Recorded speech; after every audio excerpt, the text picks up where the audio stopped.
Hello, everybody. Good evening. I'd like to call the regular City Council meeting of June 9th, 2020, which is held virtually via WebEx. I would like to call our meeting to order. If you could all please unmute yourself and join me in the Pledge of Allegiance. I pledge allegiance to the flag of the United States of America, to the republic for which it stands, one nation, under God, indivisible, with liberty and justice for all. Thank you, everybody. I'm just going to check with staff. Do we have anybody here for the open forum? I will go over kind of how we're doing open forum via WebEx, but isn't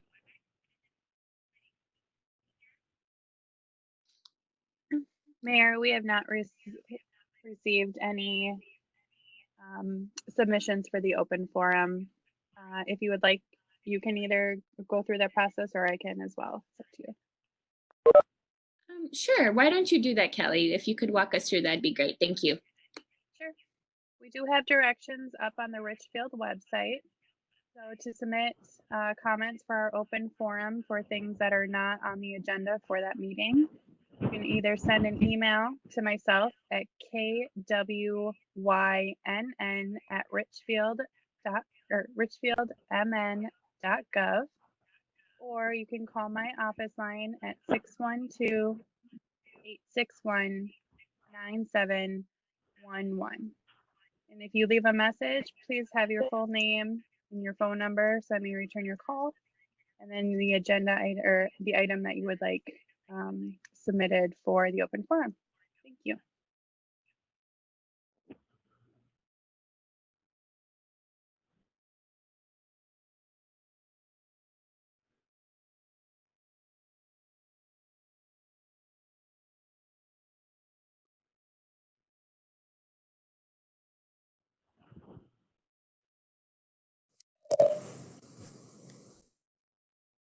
So it appears that perhaps the mayor's internet is out. Oh, there she is.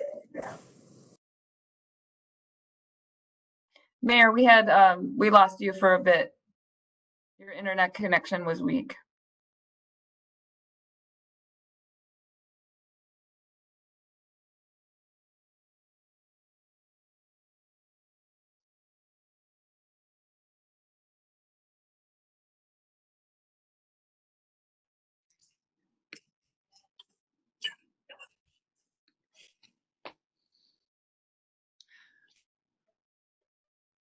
Mayor, can you hear us? We can see you again.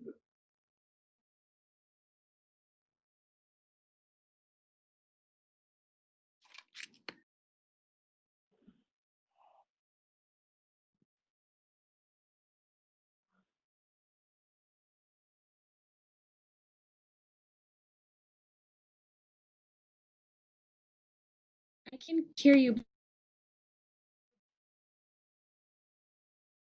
Problems. I'm wondering if someone can give me a dial-in number so I can call. I'm sending that right now, Mayor.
So I just sent Mayor Reagan Gonzalez the call-in number and code, so it should be just a minute as she calls into the council meeting.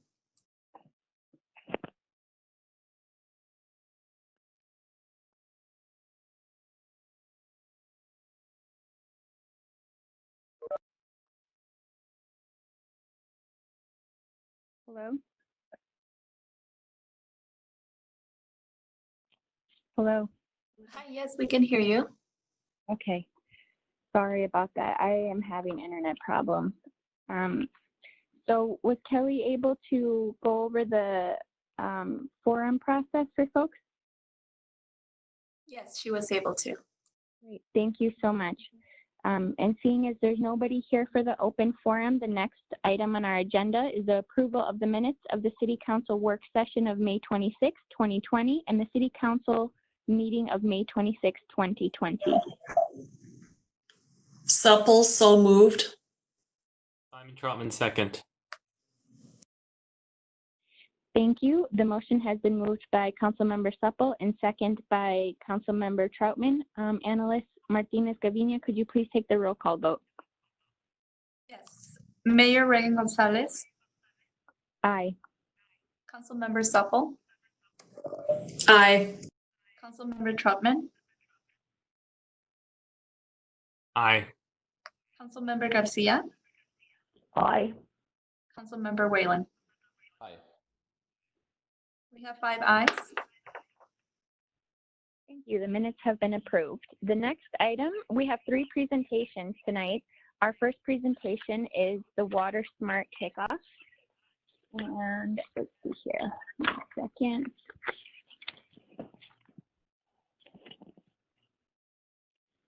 And I'd like to invite Mike Peterson, our utility supervisor and engineer of our water plant, to please share his screen and a presentation regarding the Water Smart Kickoff.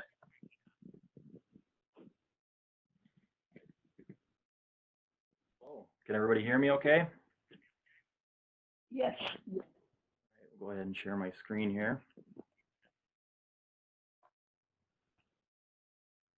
Yeah, just give a quick brief overview of Water Smart. So Water Smart essentially is data analytics and communications platform that is specific to our water meter system. So basically it takes the water meter data from residential water meters, commercial water meters, puts it into a database, and it runs analytics on it, and it basically puts residents' water use data right literally at their fingertips, so they can access it through a computer, tablet, or smartphone. So this is a look at what a user would be able to see from an internet connection from their smartphone, tablet, whatever. So they're able to see their bills, they're able to see their usage. Again, it runs analytics, so you can see comparisons of how your usage looks from past data. It compares you to other similar sized residents, so it looks at other your neighbor's usage as well and kind of compares you to them. So it puts a lot of information right there in front of you. You can drill down and look into usage and get into some graphs that kind of show historical usage, a lot of information. You can see seasonal usage, a lot of cool ways to look at how people are using water, how individuals are using your water. And again, it puts it right in your own hands, so you kind of can take control of your water use. You can the portal provides information, recommendations on how to reduce your water usage. So some of these examples that are shown here, it not only shows you the amount of water you would save, but it also quantifies it monetarily. And this is specific to our system based on our rates. So it's kind of neat to be able to go in there and look at that. So a quick look at what we can see from our end. Again, it has a lot of analytics that we can see. We can detect leaks, which again, for the user is something that we find is really important. They can sign up for leak detection alerts. So they're able to see quickly if there's an excessive amount of usage based on their historical data. It notifies them. They can sign up for this through email or through text message. And they're able to get notified quickly when leaks happen. As of right now, the data is, we read meters weekly. So there is a slight delay in the data. It probably updates an individual users on a monthly or quarterly basis. We will be moving to a daily basis soon with a more advanced reading system. And that's going to be coming out probably later this year. One of the other very, very cool features of this platform is that's capable for our residents. For us to be able to interface with them from this portal, from our dashboard, we can do group messaging, communicate with large groups, targeted groups, the entire city. It's really customizable. So not only can we have conversations with them about water usage and about some of the issues they may have with leaks or with high bills or something like that, we can also send out messages about emergency water shutoffs, snow emergencies, you name it, all sorts of things. So we're easily able to get out and interface with the public, and again, we can do targeted or mass communication with the public. So it's very cool feature. Again, the probably the biggest thing that we find as a benefit for this is that engagement part, and that kind of putting the control of water use right in the resident's hand, and they're able to see and touch and really take control of their water use, and we're able to communicate with them very easily on that. So we're going to be looking at, we haven't officially rolled this out yet. We're looking at rolling it out end of June, early July.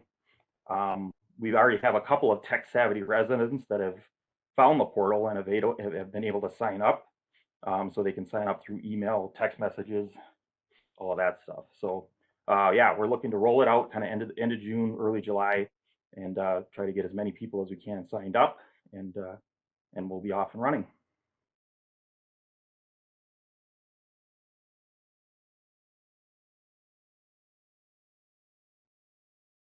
Thank you so much for that presentation. Do we have any questions or comments from council members? Yeah, Councilmember Whalen here. Thank you. That's really helpful to know about. I was just curious, you mentioned the rollout that's coming soon. I guess for any residents listening in, what is that going to look like? Should they expect like a mailing or an email, or what should they be on the lookout for? So we'll be doing a couple of different ways. So we'll be doing some mailings, some direct mailings. We'll also be putting some posts out on Facebook and social media. And again, we do have some emails already in the system through this meter change out program. We're trying to gather emails from residents as we change out meters. So we'll be able to utilize direct emails as well. So yeah, kind of a approach to reach as many people as we can. Thank you. Any other comments from council members or questions? Yes, Mayor. This is Simon Troutman. I just wanted to say also thank you. And when Director Asher described what this program was and what it could do and how it would be more accurate and be more efficient and help people understand their water bills better and give us new communication tools, it just looks exactly as advertised, exactly as I imagined it. And appreciate your hard work and Director Asher's leadership, and City Manager Rodriguez pushing this forward. Really excited to have it here in Richfield. Thank you. Yes, yeah, I'm really excited to get it rolled out. I think it's going to be a really powerful tool for both the residents and city staff. I'd just like to echo the shared excitement. I think our residents will really appreciate having this tool for their use and checking out their water usage. So thanks again for coming and presenting. Any other comments before we move to the last presentation from council members? All right, thank you very much for coming and presenting. The next presentation is the 2019 audit findings, and I would like to ask our Finance Director, Chris Regis, to please come and present our audit findings. Thank you, Madam Mayor. With us tonight is Caroline Stutzman with Berkeley KDV, the city's auditors. She's got a presentation to share with the council and describe their audit findings for the year 2019. Before I turn it over to Caroline, one thing I want to say, and I'm not sure if the council understands this or knows this, is that Caroline doesn't work for me. I work for Caroline, and Caroline works for you, the city council. So I just want to make sure that that's understood and things like that. Anytime the council wants to contact them, they're free to do that and things like that. So I just want to make sure that that's understood by the council. I don't know if I've ever stated that before with this particular council and stuff like that. I have stated it in previous councils, 2 previous councils and stuff. But with that all being said, I'm rambling here. I will turn it over to Caroline. All right. Good evening, Mayor, council members. See if I can share my screen here and get us rolling.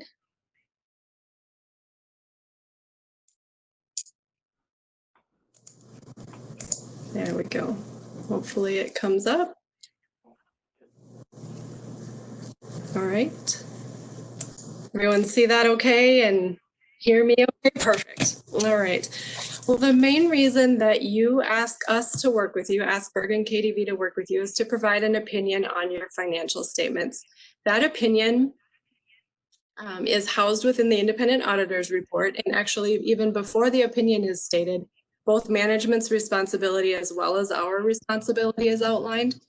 And management's responsibility is for the preparation and fair presentation of the financial statements, the comprehensive annual financial report, the CAFR, in accordance with GAAP. Our responsibility then is to provide the opinion based on our audit. So there's a line drawn in the sand, essentially. We are not allowed to audit our own work. So all of the numbers that you see presented within that CAFR are provided by Finance Director Regis and his team, and then we then conduct our audit of those numbers. The opinion then that we are providing to you is what's called an unmodified opinion. That's the highest level that you can receive and not a change from what you've received in previous years, meaning we believe those financial statements are fairly stated in all material respects as of December 31st, 2019. We also conducted what's called a single audit because more than $750,000 of federal monies were expended by the city. The program that was looked at was the Section 8 housing, and an unmodified opinion was presented for that test work. Additionally, we conduct separate audits or a separate testing in relation to the Minnesota legal compliance. The Office of the State Auditor puts together 7 checklists full of state statutes that we ask a number of questions about. There were no findings in relation to any of these items either.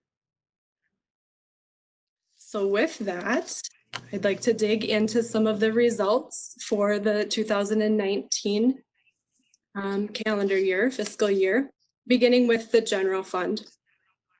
We're going to dig a bit deeper into the revenues and expenditures. This chart shows us high level the activity for the general fund and the change in fund balance. So for 2019, fund balance did increase by approximately $450,000 for the year and ended at a total balance of $9.2 million. Of that amount, $9,170,000 is what's classified as unassigned or what's available for future operations. That balance represents 38.6% of the general fund's revenues. We look at it from that perspective because that is in accordance with the fund balance policy that you've established for yourselves that indicates you would have a goal to have a minimum unassigned fund balance of 40% of those revenues we touched on. So you're right in range with that policy that you've established for yourselves. We dig just a bit deeper into the general fund revenues. In total, those general fund revenues did increase for the year by about 1.2 million. The categories mostly contributing to that increase are property taxes, charges for services, and licenses and permits as a result of an increase in the levy, as well as increased development for the year. Just another way for us to look at general fund revenues here in more of a pie chart format. Comparing percentages, very consistent revenue collections year over year here. Only about 1% changes if you see a change. Similar presentation for your general fund expenditures, which increased 5.1% for 2019. The majority of that being in public safety, as you were fully staffed in 2019. Similar pie chart presentation here as well. Similar stories with the revenues, pretty consistent spending when we compare by percentages, with seeing that slight increase in public safety that we touched on just on the previous slide. On this slide, we have a budget to actual summary for your general fund. In the very first column there, we see the budget that was approved by council. The middle column there are the actual amounts, and then the far column, the variance. The budget called for no effect on fund balance, a break-even year. If we follow that bottom line all the way over, that's where we see the increase of about $450,000. And if we then go to the total revenues line all the way over to that far variance column, we see that from a revenue perspective, revenues were over budget. If we run that as a percentage, that's 0.4%, so less than a 1% variance on the size of budget that you have. That is outstanding. From an expenditure standpoint, following down the page just a bit, you see that expenditures are under budget there. Again, if we run that as a percentage, that's 1.5%. And public safety seeing the largest variance, really just due to some conservative budgeting.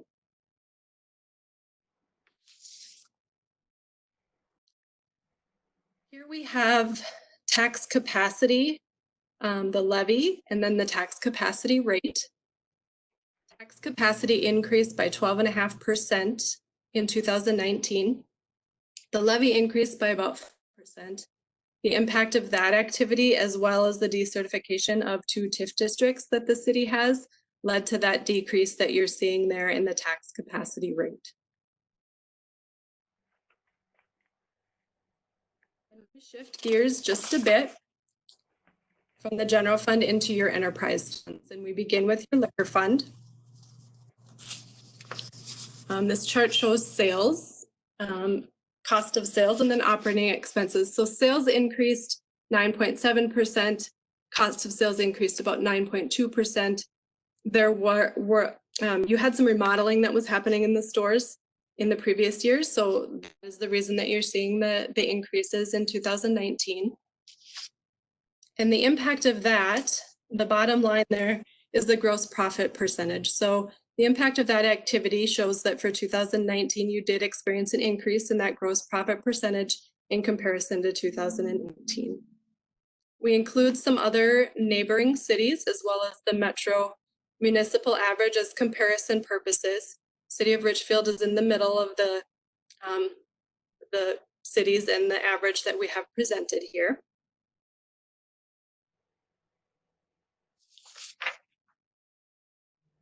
The water and sewer utilities fund is our next chart. Charges for services increased here about 2%. There was an increase in the rates. And operating expenses stayed pretty consistent, changing only 0.5 percentage point. The impact of that activity was operating income for the year of $668,000.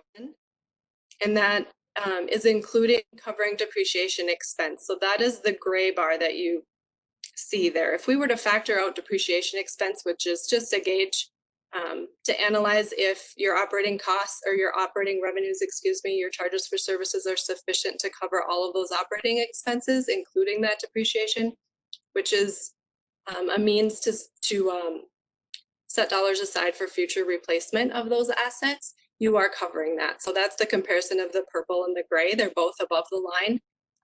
So fully covering that depreciation expense. The storm sewer fund is the next chart that we have.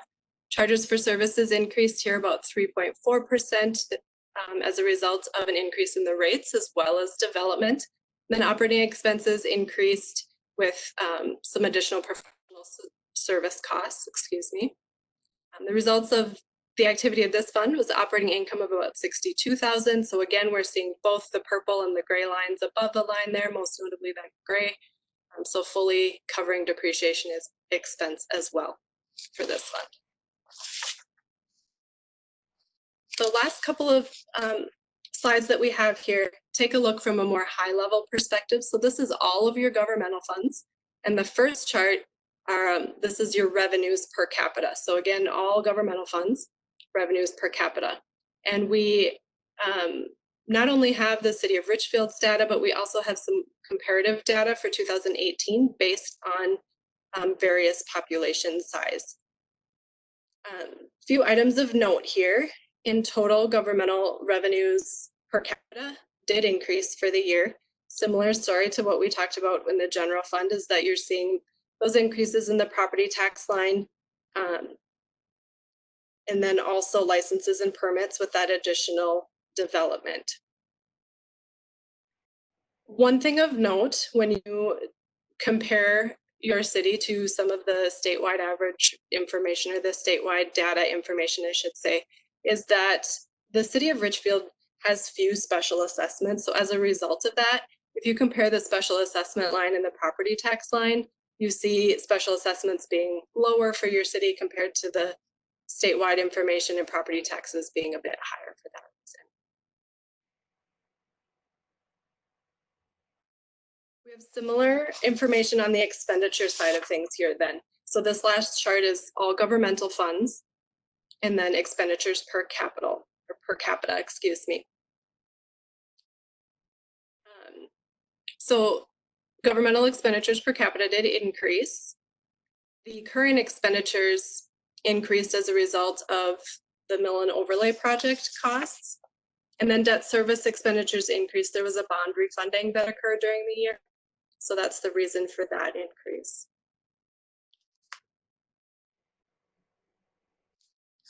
I'd be happy to take any questions anyone may have.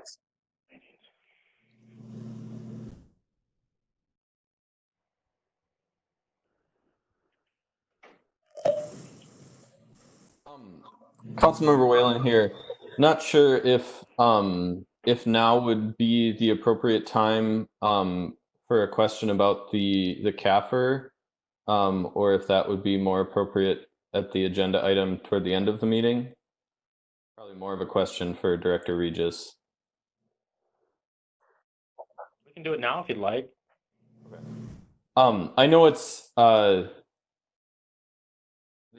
audit determines how accurate it is, and I guess my question is more about what it indicates. But I did notice in looking through this, the thing that jumped out to me was our governmental activities net position keeps going down, and I was wondering if you could just speak to that. I know that it's not the most practical indicator of financial health, since we're never gonna sell all of our roads and see how much money we have left at the end. But we are, in the last 10 years, we've gone from about 69 million down to about 35 million. And I know it included some explanation of the 6 million drop from last year to this year. But I guess I was, I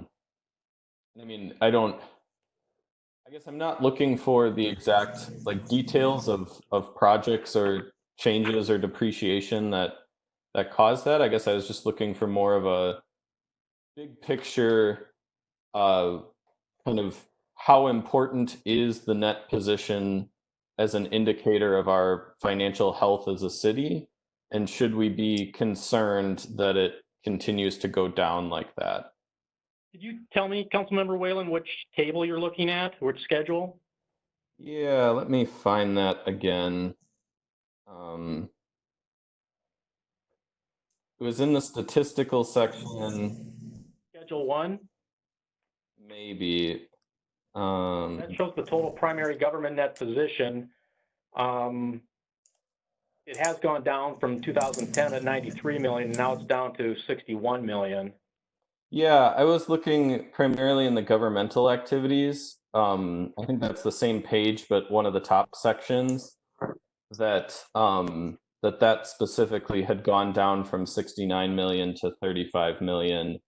And I'd expect some fluctuation, but since it had been nearly cut in half over the last 10 years, I was wondering if that's something to be concerned about, or if that's kind of natural given the amount we've been spending on infrastructure projects, which we have needed to be doing, or other, like if that's a normal kind of ebb and flow that cities go through. You know, I don't have a real concrete answer. I'd have to go back and look at each individual year and see what happened for each individual year. I know I never want to have a negative net position anywhere. I know the decrease for this year, from last year to this year, I know relates to a lot of the capital projects and also the bond refunding that we had this year, or had in 2019.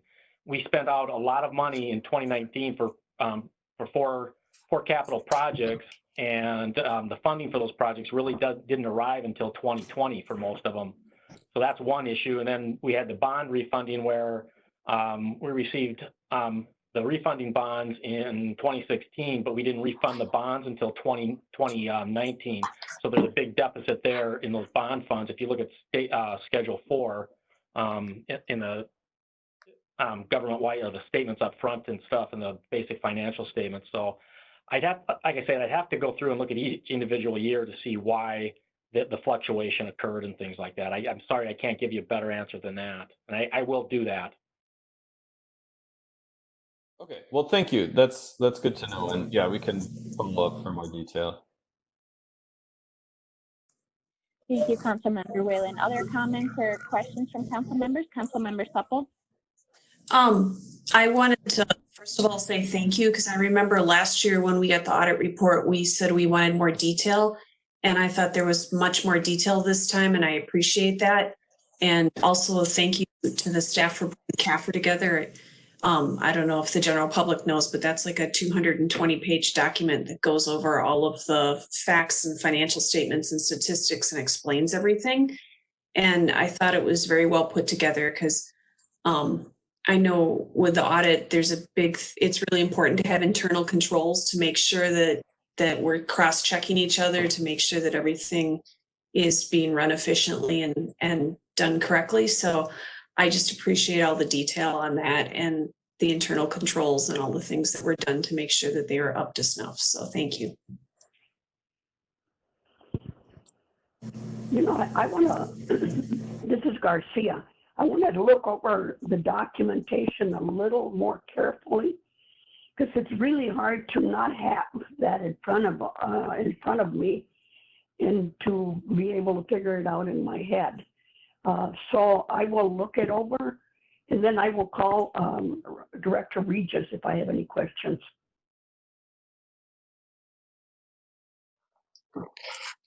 This is Councilmember Troutman, and I just wanted to say a thank you to Director Regis, and just note the comments of just how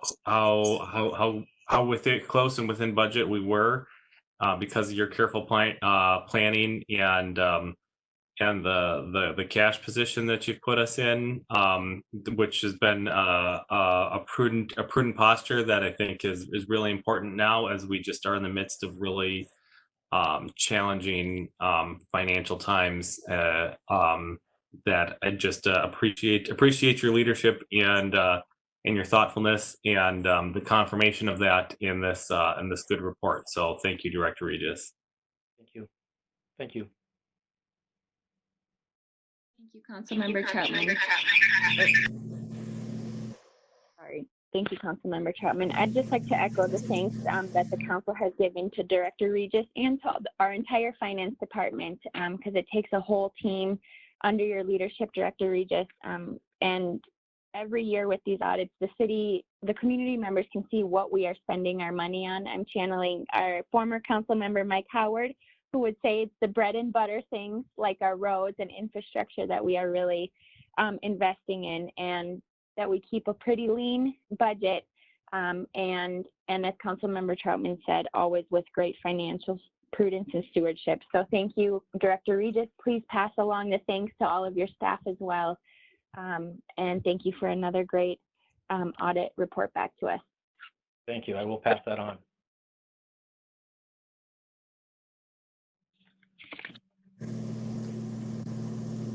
Great. the next item, the next presentation is the Pride Month proclamation, and we have our a presentation from our Human Rights Commission, and we have Mara Globka that is here to receive the proclamation.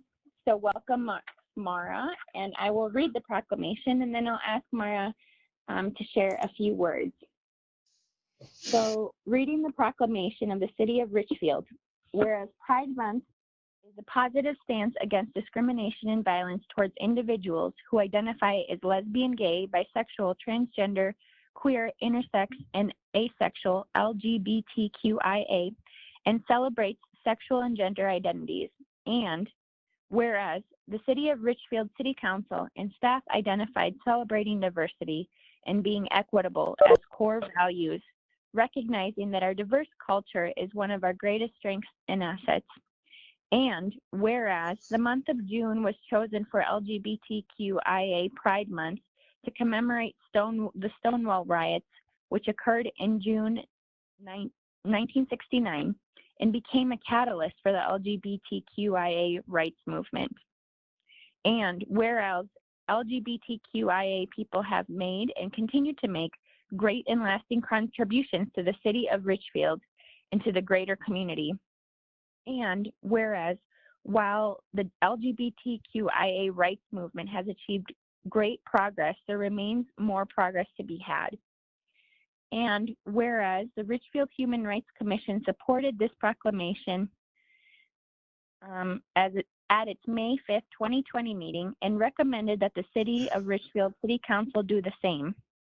Now, therefore, I, Maria Regan Gonzalez, Mayor of Richfield, on behalf of the Richfield City Council, do hereby proclaim the month of June 2020 as LGBTQIA Pride Month in the City of Richfield, and call on all the people of Richfield to observe this month with appropriate programs, activities, and ceremonies, and continue to honor the contributions of LGBTQIA residents throughout the year. Proclaimed on this 9th day of June 2020. So thank you so much, Mara, for coming and virtually receiving this proclamation and being a part of our presentation. I did want to pass the mic over to you to just say a few words about this proclamation and the work the Human Rights Commission has been doing. Okay, well, thank you very much, Mayor Gonzalez, and it's nice to see all you City Council members. I appreciate the opportunity to speak here, and I humbly and gratefully accept the proclamation on behalf of all LGBTQ people. If I have the right to do that, I maybe don't, but the thing that I thought of when I was asked to speak here tonight is the kids. And I work with kids, and my greatest love is to try to protect transgender children. And when a community puts out a proclamation like this, it really helps make kids feel like they're part of the world and appreciated. And so anything that's done along those lines is always welcome. And I'd like to, say a word of praise for the City of Richfield or for the school district, because you're way ahead of the curve with one of only 2 currently suburbs that have a gender recognition program. Sorry, that's the wrong way to put that. What's that called, Mary Supple? Gender. This is terrible. Gender inclusivity, I think. Gender inclusion policy. I'm so sorry. I feel like an idiot. I'm getting kind of verklempt, I guess. But so Richfield is one of only 2 that has that. So that's really good. And I appreciate that we're in that position. I don't know. That's I guess all I have to say. But just thank you a lot. Thank you so much for coming and receiving the proclamation. Are there any comments or questions from council members? This is Council Member Supple. I just want to say, first of all, thank you to the Human Rights Commission for the proclamation, because I think it's very, very important. And I'm hoping next year, when we're not in the middle of a pandemic, that we can have lots of events and celebrations and things for Pride Month. So if any of you that are listening out there have ideas, please contact the Human Rights Commission members or contact council members, because we really want to have a lot of celebration. So thank you so much. I just wanted to say that I'm glad we're doing this. And I think anytime that we can be more inclusive in our community and we can acknowledge all our community members, I think it's a big plus for us and for what we have accomplished and intend to accomplish in the future. So thank you for getting that proclamation together.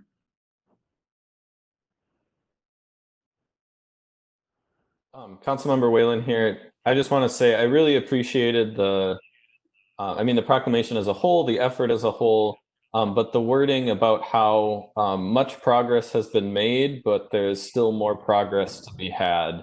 That I think that sums up well a lot of the civil rights movements of that are still ongoing. But it's wonderful to see, even just in the last decade, how much more welcoming, affirming, celebratory our communities have become, and our systems have become of LGBTQIA people. And so glad to be doing this as a city, but certainly more work to do. And thank the Human Rights Commission and our residents for continuing to push us forward on that. This is Council Member Simon Troutman, and I just wanted to echo my colleagues' comments, but also just say I'm really glad, Mara Glubka, that you could receive this, and just say, in addition to just counting you as a friend, I just want to thank you on behalf of our community for all your advocacy and your work and your commitment to civic engagement. That you're a role model for lots of folks, and so thank you for that. And in regards to the proclamation, we're glad to make this proclamation because it's an inclusive statement. And if people feel funny about that, they should just know it's not about them. It's about people at the margins that need to be brought to the center. And it's just our privilege as a city to do that. And so thanks to the Human Rights Commission for bringing this forward. And thank you, Ms. Gloop, for receiving that on behalf of the Human Rights Commission and the LGBTQIA community.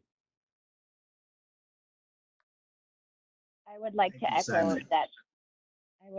echo that gratitude. We are very fortunate to have you as a leader in our community.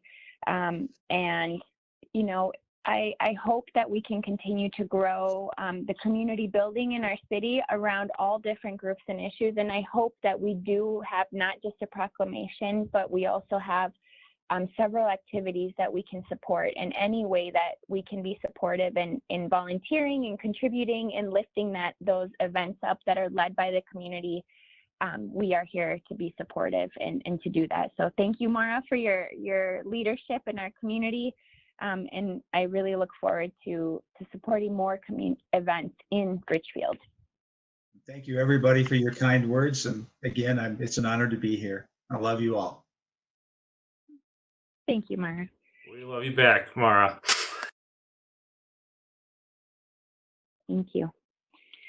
The next item on the agenda is the approval of the agenda.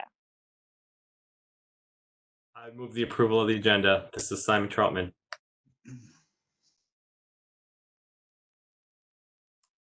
Supple, I'll second. Thank you. The agenda has been approved by, the motion has been made by Councilmember Troutman and seconded by Councilmember Supple. Analyst Martinez Gavinia, could you please take the roll call vote? Mayor Reagan Gonzalez. Aye. Councilmember Supple. Aye. Councilmember Troutman. Aye. Councilmember Garcia. Aye. Councilmember Whalen. Aye. We have 5 ayes. Thank you. The agenda has been approved. The next item is a consent calendar, and that will go to our city manager, Katie Rodriguez. Thank you, Mayor. The consent calendar contains several separate items which are acted upon by the City Council in one motion. Once the consent calendar has been approved, the individual items and recommended actions have also been approved. No further council action are necessary on these items. On tonight's consent calendar, item A, consider the adoption of a resolution authorizing acceptance of a donation of $5,000 to the City of Richfield from the Minneapolis Foundation. Item B, consider a ratification of the Mayor's May 29th, 2020 proclamation of a civil emergency and establishment of the citywide curfew pursuant to the City Code, subsection 900.21, and all supplemental orders extending such curfew and rescinding the current state of civil emergency. I submit both of these items for your consideration as part of the consent calendar. Thank you, City Manager Rodriguez. Is there a motion and a second? Councilmember I Whalen. will make the motion. I'll make the second. Okay, Garcia makes the motion. And Whalen Thank makes you. the second. The consent calendar, the motion has been made by Councilmember Garcia and seconded by Councilmember Whalen. Are there any comments or questions from council on the consent calendar? Councilmember Sepple.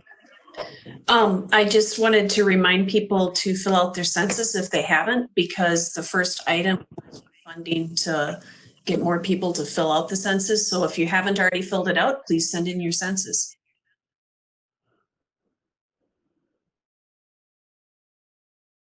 Anyone else on the council? Questions or comments? Councilmember Whalen. Thank you, Mayor. Yeah, I was going to echo a similar statement and just congratulate our community. I believe we're at 73% self-response on the census, which is still ahead of the average. And I think more importantly, Minnesota is still beating Wisconsin as a statewide effort. But yes, please fill out your census. And thank you for everyone who's already done that. Thank you. Any additional comments? All right, Analyst Martinez-Govina, could you please take the roll call vote? Mayor Reagan-Gonzalez. Aye. Councilmember Supple. Aye. Councilmember Troutman. Aye. Councilmember Garcia. Aye. Councilmember Whalen. Aye. We have 5 ayes. Thank you so much. The consent calendar has been approved. The next item is actually to Councilmember Garcia. Thank you, Mayor.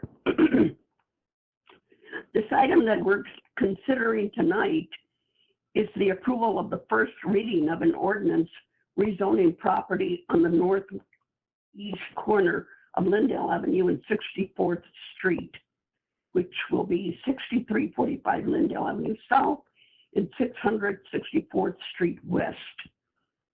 As a planned unit, as a planned mixed use development, and the scheduled meeting for the second reading has been designated to be July the 14th next month.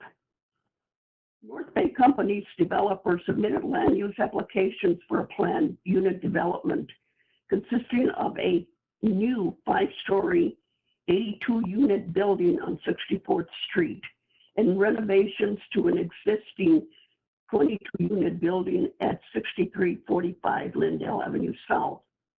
The development consists of 5 current lots, including the apartment building to be preserved, 3 duplexes, and 1 single-family home that would be removed to make way for the proposed 82-unit building. The site is located in what is known as the Lakes at Lindale area. Since the 1990s, the city has identified this area for reinvestment in or development. 4 of the 5 properties are zoned and guided for medium to high density housing. The 5th property, the single-family home at 514 64th Street is zoned and guided for single-family or low-density residential use.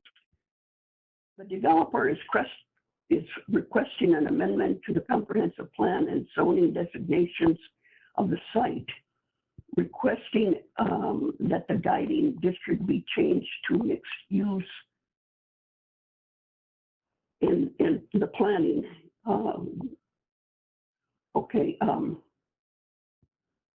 The designation of the property to use mixed use would represent a logical expansion of that area, eventually extending up to Lindell Avenue to the city limit at Cornerstone across town.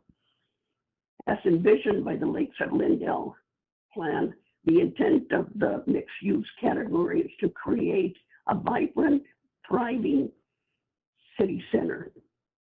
The Planning Commission held a public hearing, and it was unanimous to send it up to the council with a recommended approval of the development plans. The first reading of the zoning requirement, administrative requirements, doesn't really obligate the council to approve the ordinance upon second reading, nor does it obligate the council to approve specific development plans. And like I mentioned before, the second reading will take place July the 14th, 2020.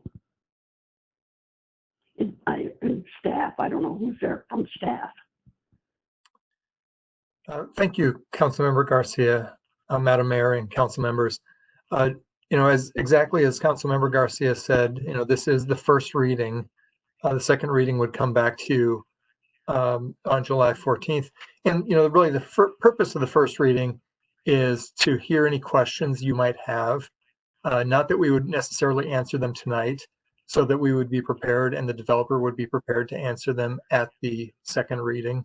The developer is on the line as well, as is City Planner Melissa Pillman. So with that, we would stand for any questions you might have. Councilmember Supple.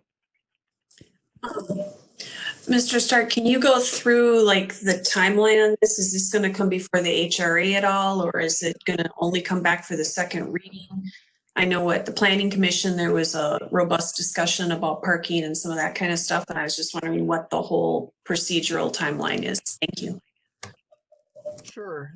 This would come to the HRA as well, because the developer is seeking tax increment financing in order to preserve the existing affordable housing and provide some additional affordable housing.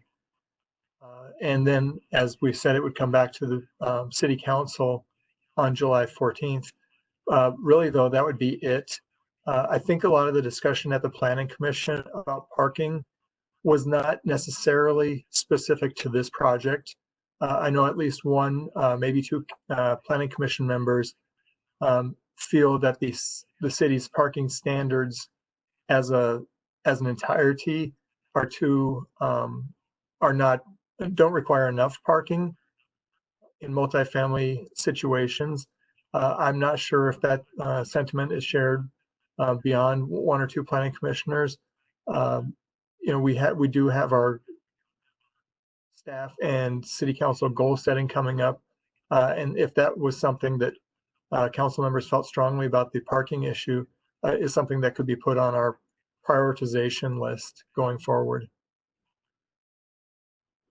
Mr. Stark, this is Garcia, and I will look at this thoroughly, and because I just printed some of the pages from the computer, but I will certainly talk to a couple of the Planning Commission people, and then I will give you a call before our next meeting, before July the 14th. And get clarification if need be. And thank you and Melissa, Director Stark. Councilmember Whalen. Thank you, Mayor. Director Stark and I just wanted to, well, and council, I guess first, just wanted to pass on the planning commission. I agree that it seemed the parking seems to be a major concern for two of them. I don't necessarily share that, but in just being transparent, feel I should. It's important to remember that the planning commission did actually unanimously approve this with the condition that the parking ratio, that the 10% reduction for being near transit was not offered. That was their recommendation, that they provide the full 1.25 spaces per unit. I don't necessarily agree with that's absolutely necessary, but was curious. I do think the idea that was brought up of if more parking is being considered rather than drastically changing the plans, talking to the neighbors to the north who do have some excess parking for their apartment buildings. I guess I'm curious, after the planning commission conversation, was there any further discussion, and I guess staff or the developer could answer this, about any changes to the plans or conversations with the neighbor about leasing some extra parking if needed? Perhaps I can start and then hand it off to the developer. You know, I think that's an excellent idea, and that's something we've talked to the developer about as well. It gets a little problematic in terms of enforcement. You know, they could have an agreement with that property owner to the north on day one, but it would be difficult for the city to play a role in making sure that that agreement stays in place. You know, if the apartment building to the north sells or something else were to happen. So I think it's a good idea. We would want to figure out a little more control we could have over the situation. You know, and one of the other things, we did talk to the developer about adding parking or reducing units to increase the parking count. Both of those actions, I believe, would increase rents. You know, to add parking, you know, increases costs, obviously. Without increasing the number of units, you would have to increase rents to make the numbers work. Or if you decrease the number of units to benefit the ratio, then you've got fewer units carrying those costs. But as I said, the developer is on the line. I don't know if there's some things that they wanted to add.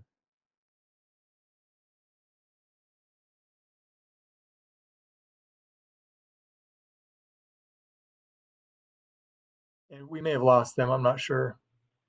Yeah, John, this is Garrett with North Bay. I'm still on. Dan might have that fallen off the call at some point in time. Can you hear me? Yeah, we can hear you. Okay, oh, sounds sorry good. about that. Yeah, no problem. I'm here. Sorry, Garrett, did you want to go first? No, go ahead. Council members, this is Daniel from North Bay. The Henley project across the street has been is parked less at a lesser parking ratio than this building. We've really maximized the parking ratio given the site design. This building currently in front of you also has underground parking, which is one level below ground. We see that what we're experiencing with the smaller unit size, if you might remember the Henley project across the street, we came with an average square footage size of about 467 square feet per unit. This size building has a little bit more variety of units, but we don't anticipate more than one person in each unit. Of the 17 or so one bedrooms, or I think there's 16 one bedrooms that are in the Henley project, we only have two people in two one bedrooms out of the 16 units. So we're not seeing, and out of the 83 parking spots, we have 8 renters. We're 55% leased and 66% pre-leased. we only have 8 people that don't accept the parking for the cost, and 5 don't have cars. So when we had a little bit of a misunderstanding or disagreement at the planning commission, because I think parking is a very sensitive subject across the board. At this project, we're prepared to have bike rental or a bike nice ride station or anything like that for trimodal transportation. We are on a transit corridor. We also will have electric car vehicle if we need to. If it needs to be a shared vehicle, then so be it. We only have one 2-bedroom unit in this building, and it's on grade, and it's in front of it's on grade on the main floor, which is a handicapped unit, an ADA unit, so we're excited about that. The path that we went down, we started at 112 units, and we are at a 1-to-1 parking ratio. Through consulting with the neighborhood group, etc., we came down to 84 units, and we made it to the 1.10 ratio. And I believe is that correct, Scott Nelson? I think that my math is correct. I don't have it in front of me, but we are experienced, just for practical facts, these people, the tenant base that has been living here only have 1 car, and there's only 1 resident in each unit. I think what we have a problem with is the building across the street, as well as some of the commercial employees, etc., from the commercial nodes park over here, so they can make more room for customer parking if it's commercial. And I believe the visitor parking is something that is also here. And then the apartment building directly across the street has a lot of large 2- and 3-bedroom units in it, which equate to more cars. If we reduce the number of units and create larger units, we're most likely going to create more cars, simply because if you have a 2-bedroom, there's 2 cars. Or a larger 1-bedroom, there's sometimes 2 people. So we're trying to do the best job we can in consciously paying attention to the public realm, opening the park access, and reaching all of the requirements that the city and neighborhood group constituents have. With that said, Garrett, if you have anything to add, or Scott Nelson. Yeah, can you hear me? Am I on? Hello, am I being heard? Yes, you are. Okay, thank you. I just wanted to add just a quick summary. We have 117 parking spaces between the 2 levels of enclosed parking and the 2 surface lots that we have. And of that, what we did is if the number of the existing building is all efficiencies, and with the additional 56 efficiencies, we have 78 efficiencies of the 104 units. So basically, and those almost without exception end up being a 1-person occupancy situation. If anyone lives there, they generally live by themselves just because the units are too small. So of the remaining units, we basically have, so if we allocate 1 parking space for all of those, the remaining spaces that are for the 25 1-bedrooms and the 1 2-bedroom, we actually have 1.5 spaces. So we believe we have a very generous parking ratio given the small size of the average size of the units that we have for this building. And of the remaining 1-bedrooms, even the ones that have already been leased in Henley, most of those are only occupied by 1 person. So as it sits right now, we have 13 extra parking spaces, and we believe they'll not all be ended up being used by the time the building is leased. So we really believe we have enough parking in this building. Okay. Well, and we're here for other questions.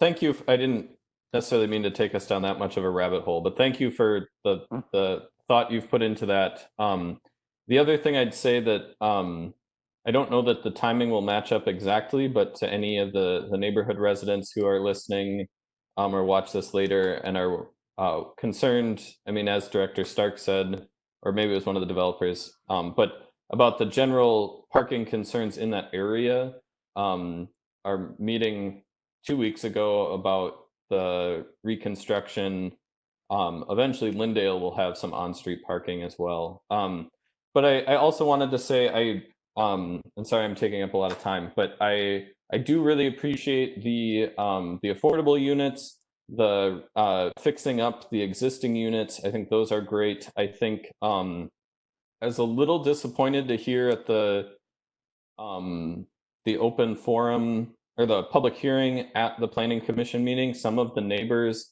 who were disappointed in opening up the park. I think that's actually a really great move. I appreciate that that's part of this proposal.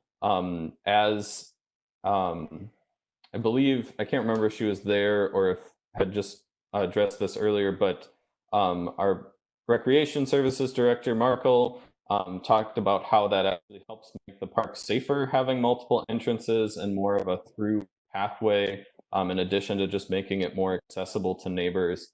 And so I guess I would encourage the residents to continue if you have logistical concerns about things like parking.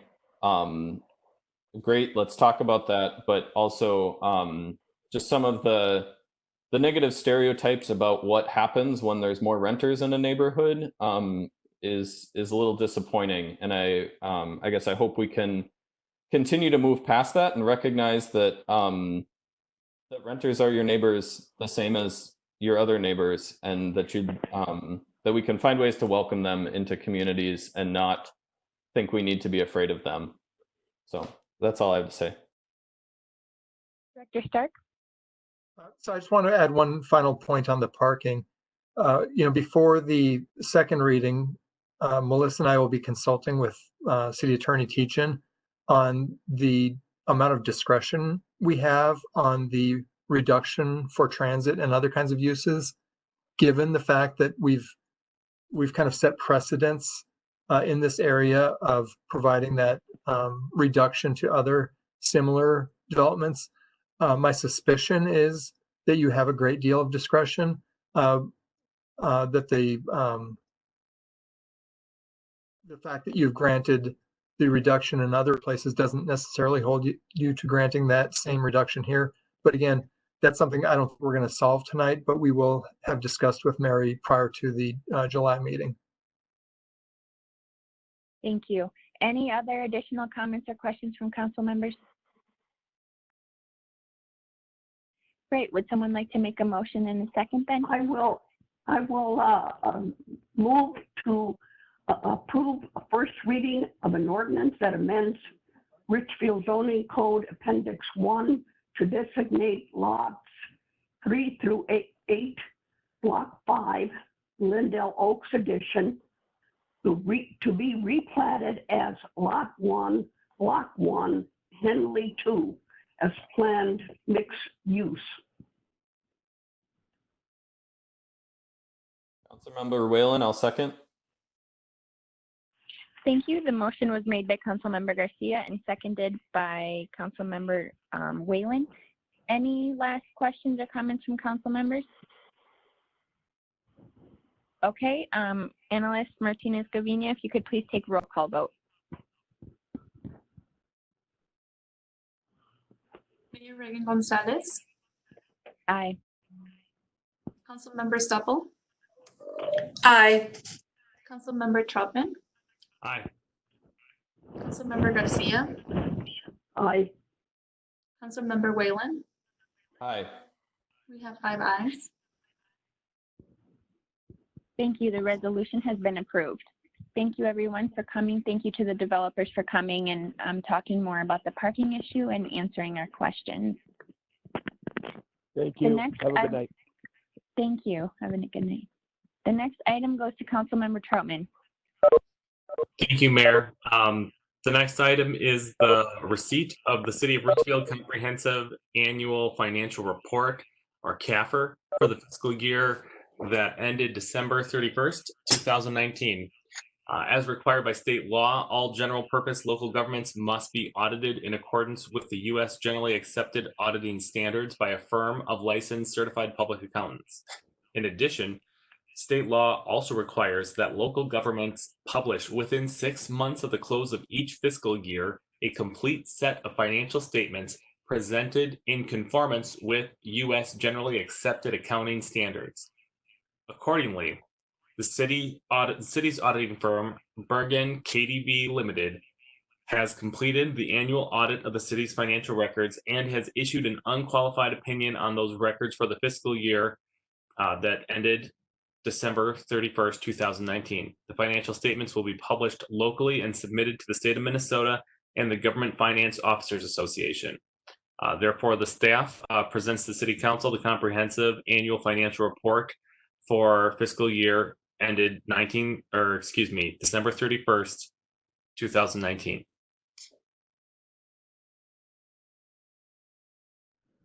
And so, that being the case, Director Regis, do you have anything to add? No, I don't. I'm good with everything. Well, we had the opportunity to discuss it a little bit earlier. Mayor, should we make the motion now and then discuss it? Yeah, if you could make the motion and it be seconded, I'll open it up for discussion afterwards. So I would move that we accept the comprehensive annual financial report of the city for the year ended December 31st, 2019. Supple, second. Thank you. The motion has been made by Councilmember Troutman and seconded by Councilmember Supple. Any questions or comments from council members? I have a really technical, probably not very important question, but I noticed that instead of GAAP, it said they were generally accepted accounting standards and not principles, and our auditor referred to GAAP. Is there a difference between principles and standards?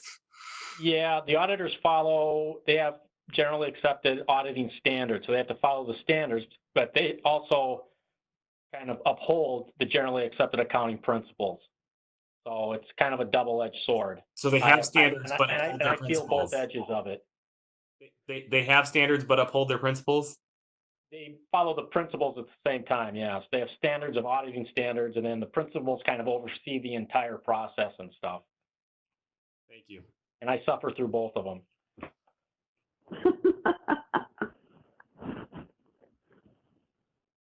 Councilmember Supple. I just wanted to say again, thank you for the very thorough CAFR, and it took a while to read it, but it was really good information, and I appreciate it. So thank you to the whole staff. You're welcome. Thank you.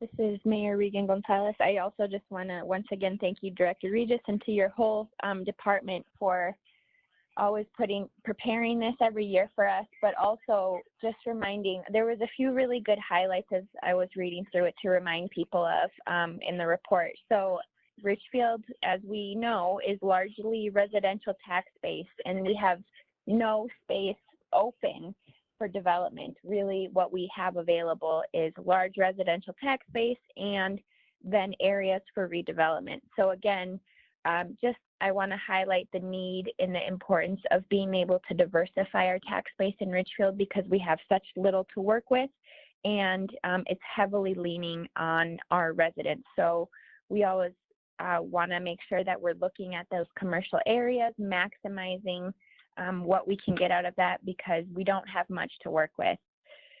Another thing that was highlighted in the report is, again, the major initiatives that you'll see the city spending on are the Lindell reconstruction, the underpass, the mill and overlay, core essential functions and infrastructure of the city that continue to help make Richfield one of the best places to live. And then you can see kind of how that focus on that core infrastructure and programs like reinvesting and keeping our housing stock diversified and up to snuff, the impact that has. And we also saw a summary of the amazing development and revitalization that we've been having, not only in our housing stock, but also in our commercial. So just a couple areas that I wanted to highlight. And then lastly, the achievements and awards that we received. I think it was a certification of achievement and a distinguished budget presentation. So just reminding our residents, we are always trying to be as fiscally prudent as possible. If you look at the increases and the changes in our operating budget, you don't see a lot of change from year to year. Staff has been really great in trying to do the most they can with the funding that we do have, and really being good stewards of that tax base, but also making sure that we're meeting the needs of our residents. So I just want to thank all of our city staff and all of our directors for the great leadership that they've given. And it shows in our report, it shows in the reinvestment and revitalization of our city. So again, another great report and huge achievements by our city staff and our community. So thank you for all of that leadership. Madam Mayor? Yep. May I make a comment, please? Absolutely. I think I have an answer to Councilmember Whalen's question. I went back and I looked at some of the CAFRs, old CAFRs, and I think his question was, why is the net position decreased since 2010 by almost 50%? And I think it basically started in 2015, and that was the first year of the implementation of GASB 68, which was the pension GASB, and that was we had to recognize a large liability then, so that would affect it. And then also another factor of that was the recognition of our OPEB liability, which was started with GASB 45, I think at 47. Those started probably about 2011 or 12 or something like that, but those started to gradually increase a little bit. And then finally, our debt has increased by about 10 million since 2010. So I think it's those three factors have really contributed to that overall decrease since 2010. And then also how our operations end up each year will also play a factor in that. So like this year, you know, our operations did show a decrease because of the aforementioned capital projects and things like that. So I think that's really the reason why it's decreased since 2010. So I hope that helps. And if you need anything more, let me know. I'll dig deeper if you'd like me to. Councilmember Supple. Did Councilmember Whalen want to comment before I ask my question as follow-up? Sure. Thank you, Councilmember Supple. Thank you, Director Regis. That is really helpful to know. And I think maybe I was looking for an even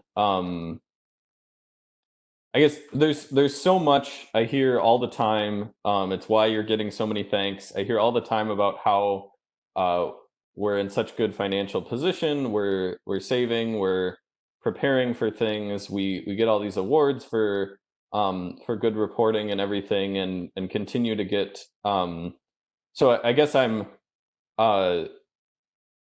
just wondering if there's anything we need to be concerned about, and that was like the only thing I saw. And so I appreciate the technical why that is happening, and I guess I'm curious, even on a bigger level, do you think that is concerning, and is that continuing to lead us to a point where in another 10 years we might be around zero or pushing negative, or is this just kind of what happens and we'll bounce back? You know, when the governmental, when GASB issues a new statement and we have to implement it, so they came out with the OPEB GASB, I think 45, and basically all we're doing with that is, and this is, I'm getting on my soapbox here, so we're recording liabilities every year, which affect the financial statements, but they're liabilities that the chances of us paying them out are very slim. And the same thing happened with GASB 68. Basically with the GASB 68, we're recording the city's liability with the for their share of the Public Employees Retirement Association pension liability. We're recording that share, but PARA pays out those pensions. The city doesn't pay them out. So again, the chances that we have to pay out that pension are very, very slim. But what GASB says, for transparency purposes, we should record that as a liability. I don't agree with that, but because I think all we're doing is recording liability and recognizing an expense each year for something that I don't think we're ever going to pay out.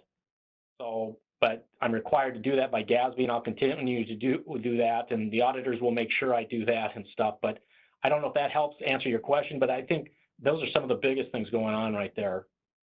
And then I'll get off my soapbox. Thank you. That's helpful. Thank you, Councilmember Supple. And actually, I was kind of pleased that you got on your soapbox because that was what I was going to comment on because I serve on a pension board.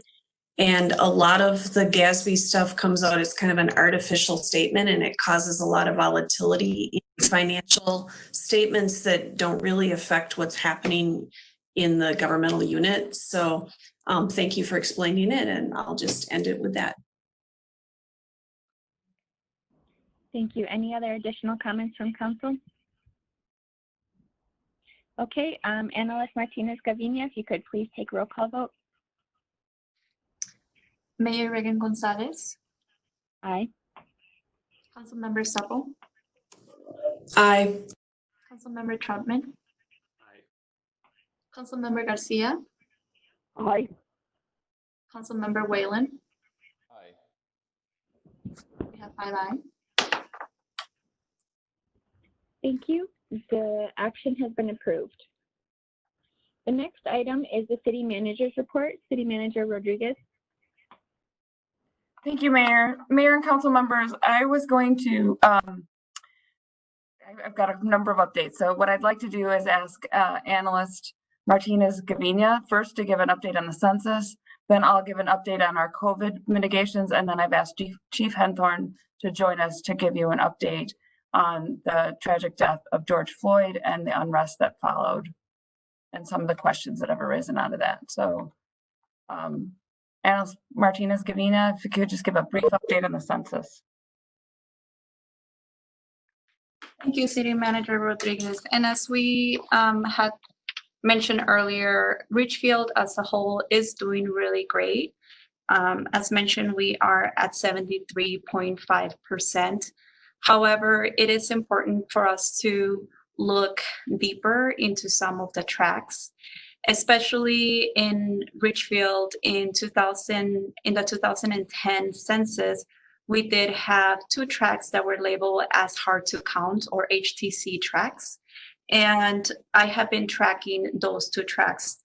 One of the tracks is 248.02, and it's bounded by 2nd Avenue and 12th Avenue West and east of 74th Street East and 78th Street East to the north and south. And the second one is a 243 area bounded by Cersei Avenue, Highway 35W on the west and east, and 70th Street West and 78th Street West to the north and south. So the first track right now is at 62.5% self-response. And the second track that I mentioned is at 55.8%. So if we continue to stay at this level, we will be at the same trend as we were in 2010, which means we will have around 7,500 people that will be undercounted. So we are doing well, but it is important to note that we are still missing a lot of our residents. And these 2 tracks do have a high number of renters. So one of the things that we're gonna do this summer, as there has been an extension on the self-response date now to October of this year, we're gonna be focusing our efforts on renters by not only doing flyers and doing the renters here in Richfield, but also focusing on those tracks and making sure that all of the correspondences that we're doing are culturally specific, that are reflective of those residents. So those are some of the things that we're gonna be doing. And just a big shout out to our communications and housing specialist, Kate Aitchison, and also our communications manager, Neil Ruland, because we have been really working as a team to make sure that we are really covering those residents and making sure that we do fill that gap in the census 2020.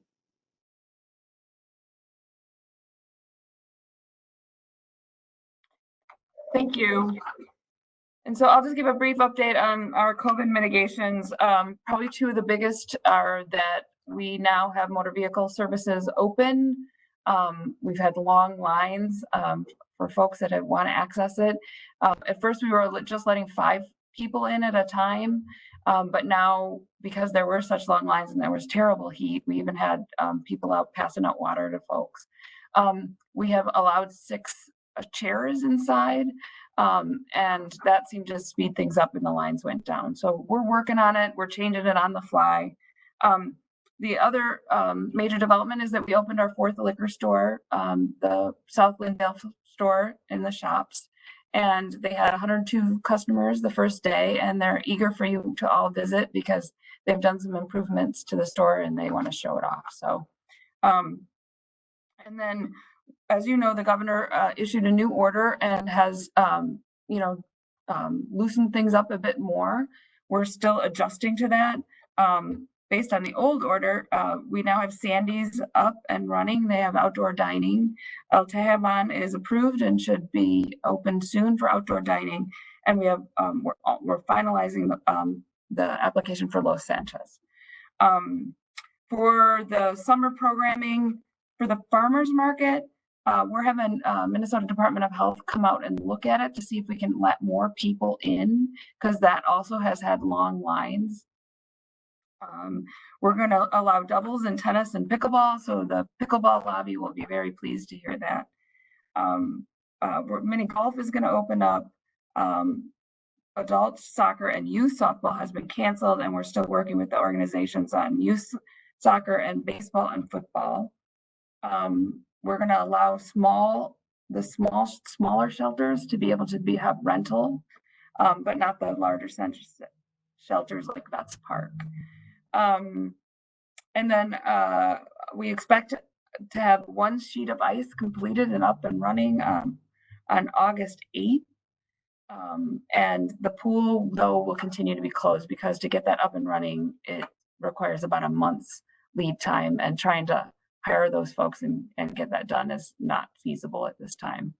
So I've given you a bit of a preview. We have not gotten that communication out to the public, but we will, I expect, tomorrow. And if you don't have any questions on that, I'll turn it over to Chief Henthorn. Thank you. Councilmember Suppel. I just wanted to ask about the ice sheet. So is that ahead of schedule for when they thought we would get the ice sheet back up and running? I think it's about on schedule. They've been telling me August 1st. So they think by August 8th, they'll be able to have some rentals available. They'll still have to have social distancing. So the advantage of that is we got our work done when we were down due to the pandemic. So that was good timing. And also some of the other ice arenas are open. They're having some problems with enforcing the social distancing. So we'll be able to learn from their experiences.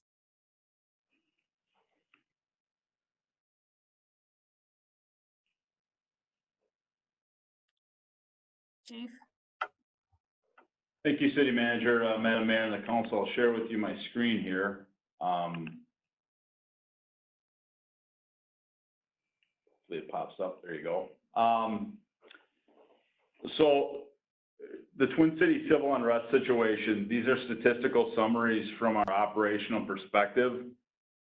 We tripled our staffing at night and strategically placed personnel in target areas that we thought may be of interest, which was mostly our business community. We worked with our business community to take steps to mitigate their businesses in preparation for the civil unrest by contacting the Chamber of Commerce. We also work with our local, county, state, and federal agencies on any activity that may affect the city of Richfield, and we adjust our staffing accordingly.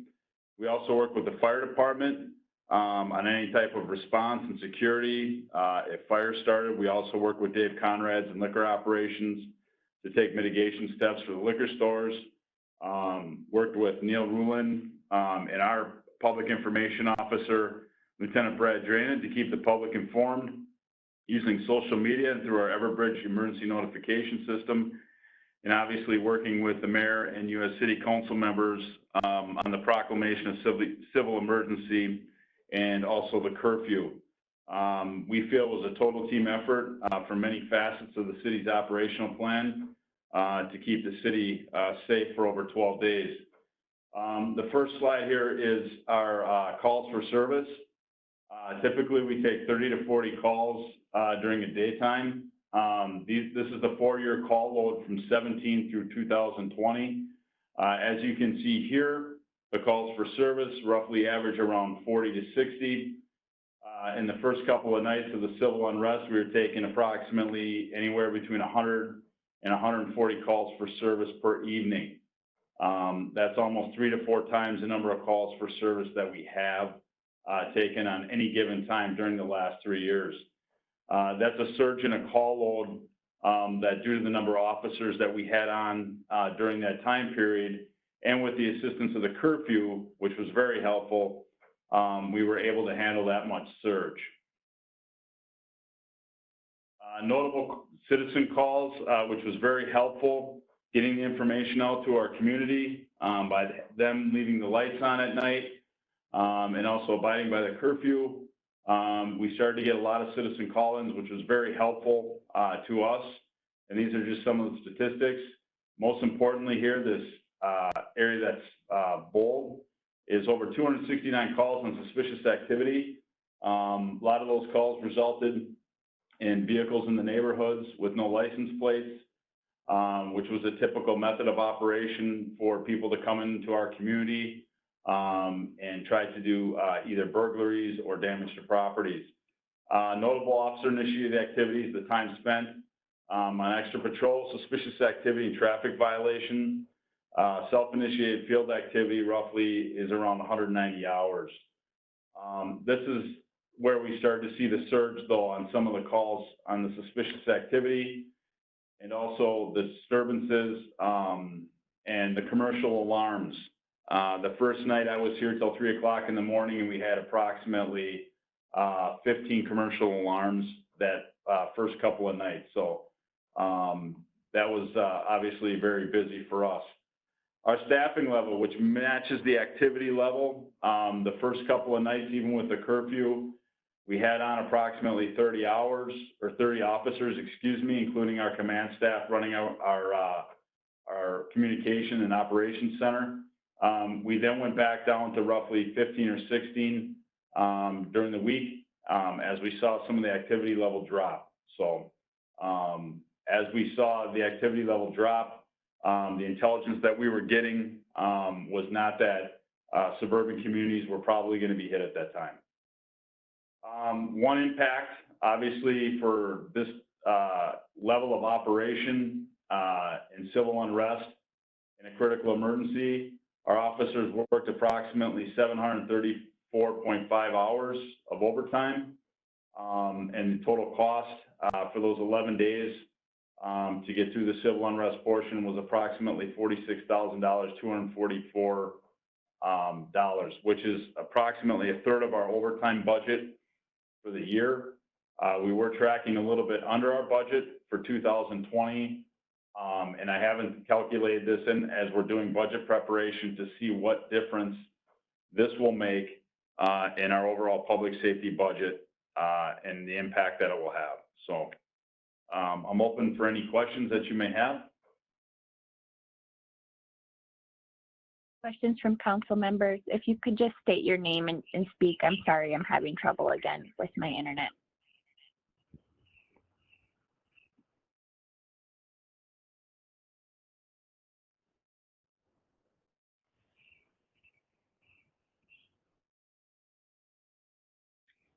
Okay, Councilmember Supple, I had a question. Does this include any of the staffing from the fire department? I know they assisted neighboring communities, like I think Edina had an apartment fire or something, and they were helping as well.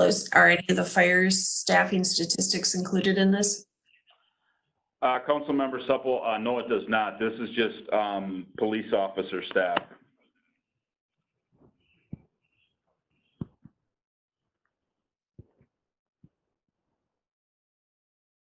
Chief Henthorn, this is Councilmember Troutman. Thank you to you and your officers over the last week.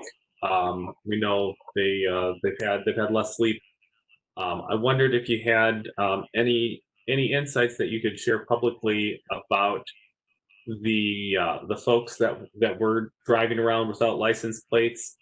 Were they to the extent that you apprehended them? folks within the community, outside the community, out of state? Were there any patterns in the folks that were contributing to the unrest? Councilmember Trotman, yes, I can answer that.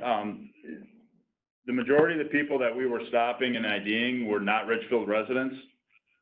Some were from other communities within the metro area. Some were from out of the state of Minnesota. That's some of the intelligence that we were working on and receiving at that time. And those that we came in contact with, fit that intelligence profile. Thank you.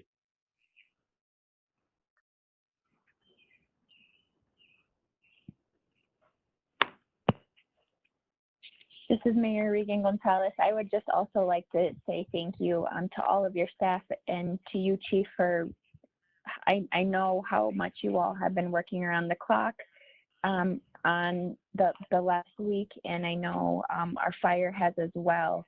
And I know that we have also additional city staff and communications in other areas that were working around the clock, many who overlap and are the same people leading our COVID rapid response who have already been working around the clock for months now.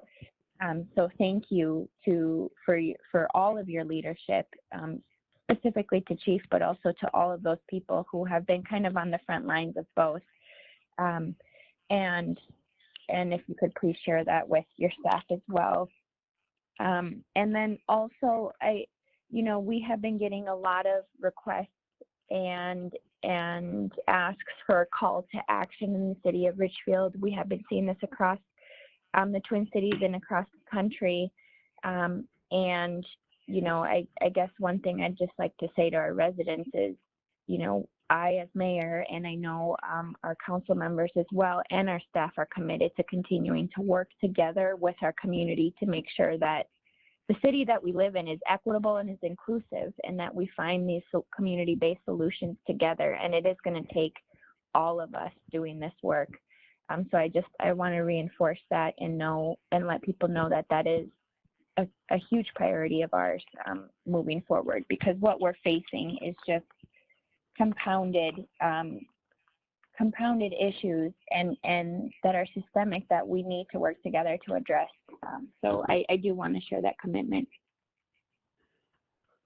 Thank you, Mayor. And I've met continuously with my staff during this time, and obviously, being in law enforcement for over 30 years, I started here when I was 19 years old. So I've been here a long time, and I've invested in the community. And I think the actions of those officers in Minneapolis don't define what we in the profession swore an oath to uphold, or the positions we are called to serve in. And I relayed that to our officers, and the conversations we've had, not only internally, but externally with other chiefs of police, locally, at the state level, my contacts throughout the country. Obviously, we denounce this behavior as law enforcement leaders, and it sickens us to see this despicable action perpetrated on a human being. And as I've had these discussions with my peers throughout the country, obviously it sheds a dark cloud on all the great police officers that we have on this department, but also that are throughout the country. And our department and other departments are doing tremendous work in the community, and we've had that historical perspective of doing that, and we build community trust, but we don't rest on our laurels, and we know that we continually have to move forward and work with the community and do the work that we're sworn to and the oath that we've upheld.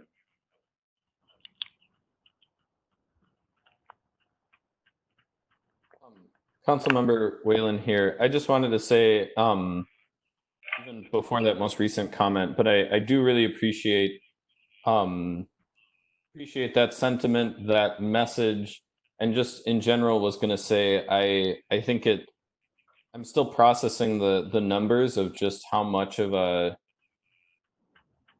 an extra effort above and beyond this included.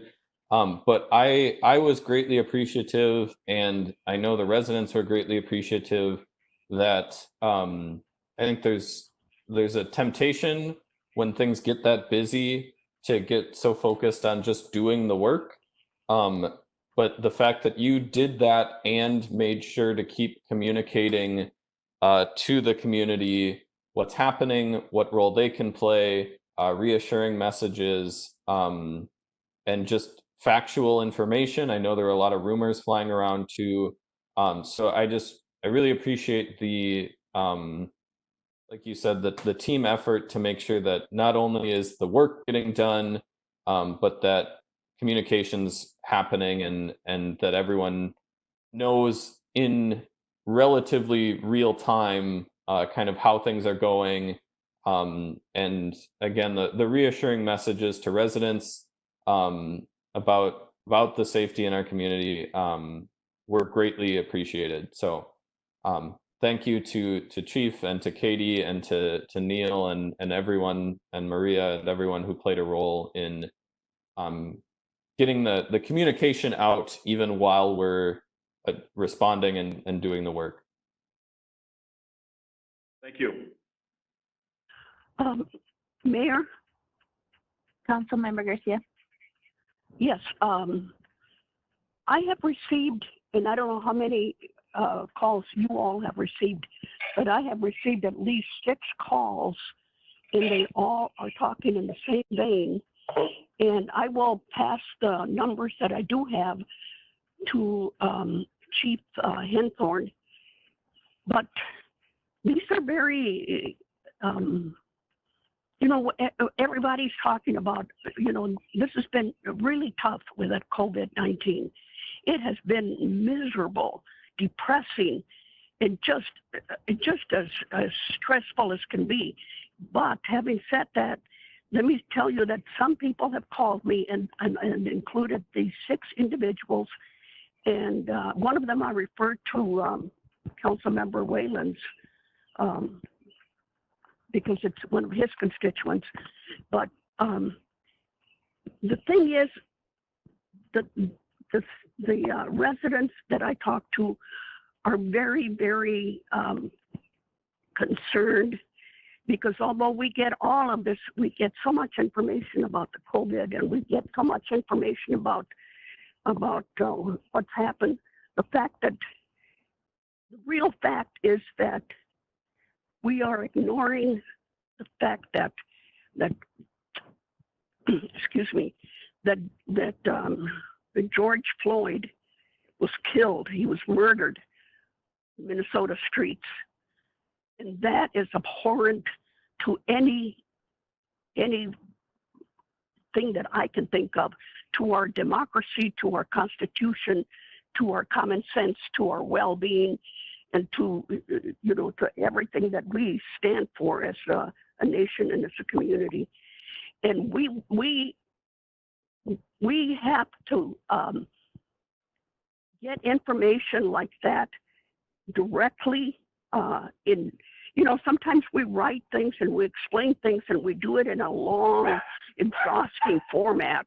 And what we need to do in a case like this is just write out a brief statement and that says, you know, we feel and we acknowledge the systematic racism that is occurring across not only this country, but across the world. And we are going to move to acknowledge it and work to improve it. And we're going to do that. It's just not like we can reinvent the wheel again. What we have to do is we have to wait on everybody to process this. And one particular person asked me, are we going to defund the police? And I said, that's not even on the table. As far as we're concerned, you know, Minneapolis is just a far cry from Richfield as far as we see the world. But having said that, I know, and all of these folks that spoke were very, very, they weren't angry or anything, they were just concerned. We're going to have to do a whole lot of research, everybody, and we're going to have to come together soon with the recommendations and passage ordinances, of state statute, of public law, to make sure that we straighten up our country. We're going through hell. And we've got to make sure, look at everything that's going on, where our hearts are with the George Floyd family. Our hearts are with everybody that has that. It's like someone said, you know, being a person of color, being black, does not make us illegal. And being an immigrant, it doesn't make you illegal either. You know, we're really, I think, have got to send the message that, yes, we care. Yes, we feel for you. Yes, we understand, and we're going to do everything in our might to contribute to making this system work and work for all of us. All of us. The good Lord made every human being on this earth. So let's all go back to that, and let's all really work hard and devote whatever we can, because we're going to have to do research. We're going to have to talk about violence in the worst conditions and the worst way. We're going to have documentation. We're going to have to have data. It's not an issue that we can solve, you know, rapidly. It's an issue where the whole nation should come together so that we're not stepping on anybody's toes. But having said that, I also want to say one thing. I think it would be incumbent of us to, if anything like this happens again, this civil unrest, that we ask for the mayor and the chief Henthorn to either separately or together put out a statement that really condemns these type of actions that happen in Minneapolis. And then, having said that, in conclusion, you know, I want to say one thing about our Richfield police. You know, we feel close to the Richfield police. That's probably because we know them more than other residents do. We communicate with them. We see them in action. We go out with them, you know, to unite. You know, we're in constant, we have constant information from them. Chief Henthorn, I think, has done a job that fills me with confidence. It also gives me hope, because we're not, I think we're, if we have a problem, it's because we probably are too thoughtful in communicating. We don't do just like what Minneapolis City Council did. But we've got to acknowledge that we have great people in Richfield, and we have to, you know, we're blessed with a good department in the police department. And Jay is always on top of everything, whether no matter what new initiative comes up or whatever, he's always on top of everything. I appreciate it. I appreciate him and his people. And I just wanted to say, you know, I think we can do a better job of being more quickly responding to the real needs. Let's not, you know, these people said, we don't want to talk about property damage. We don't want to talk about this or that. We want to talk about, how do you feel, you as a council, you as a police department feel about the murder and injustice that was done in Minneapolis. So I just I think we've got to get on this, and we have to feel the hurt that everybody does, and we have to move forward. But I'm really pleased. I think Richfield has done a great job. We just need to be a little more sensitive. That's it.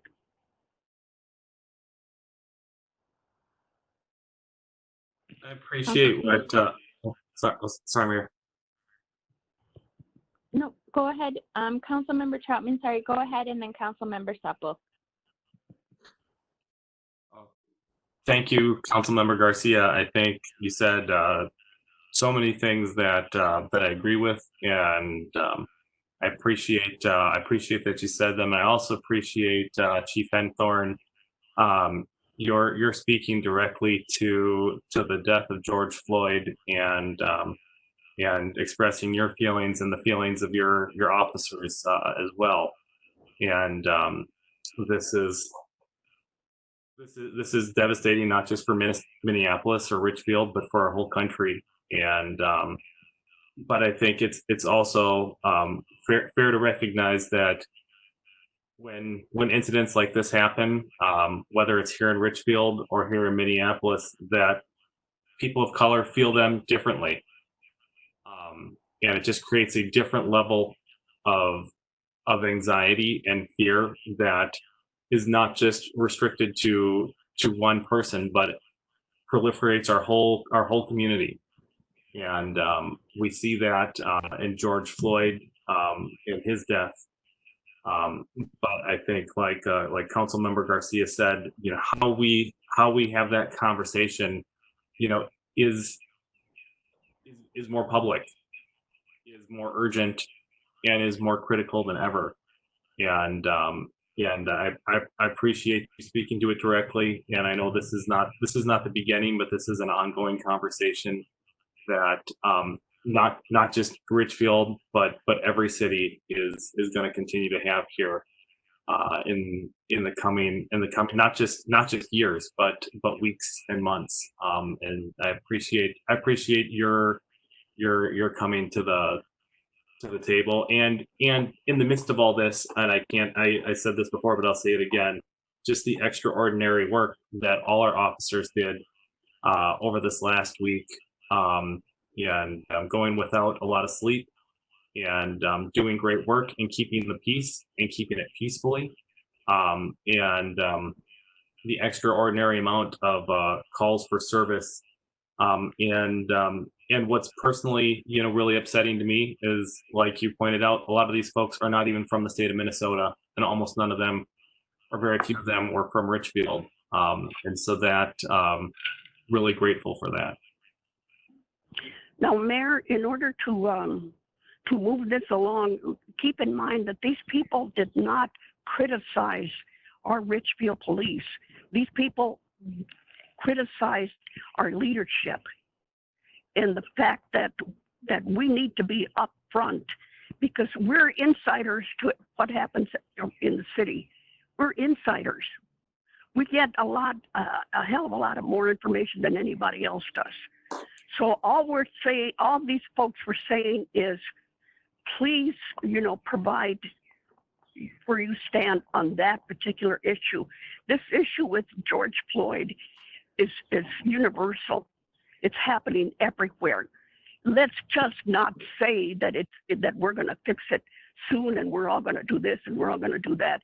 We have to commit everything we have in order to make a change, in order to go back to what the founders envisioned, and the amendments to the Constitution speak to. The one thing I will say too is that one particular person that called me said that her husband 3 years ago, that the police responded to her home, and the police were able to save her husband's life, and she just couldn't. She just said she was just so just at the world of the Richfield Police Department and the job that they do, and the comfort that she has with them. So this is not about the unhappiness with the Richfield police. This is just what people see as something that has to be addressed first and foremost as the number one response.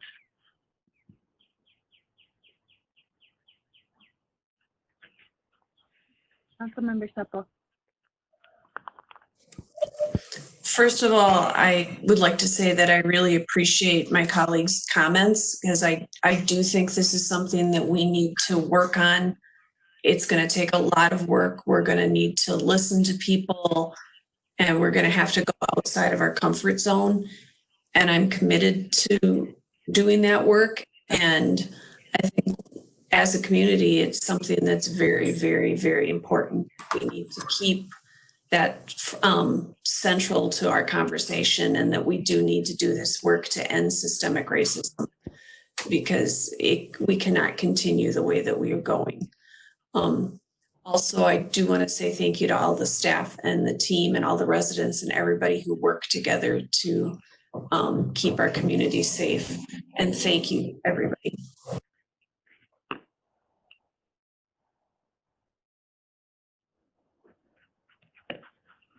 Any additional comments? City Manager Rodriguez. Thank you, Mayor. Thank you for all of your thoughtful comments, and we do take it seriously. We did, I put out our first statement, actually, it was from me, and both the chief and the fire chief did condemn the death of George Floyd. So we did do that right away. You know, we had to turn our attention to the response to the unrest, and now we are pivoting to the causes for all of this and the systemic racism and the inequities in our across all of our systems. But that is a citywide effort that doesn't fall on just the shoulders of the police department. And in fact, it's a society. It will be such society's challenge.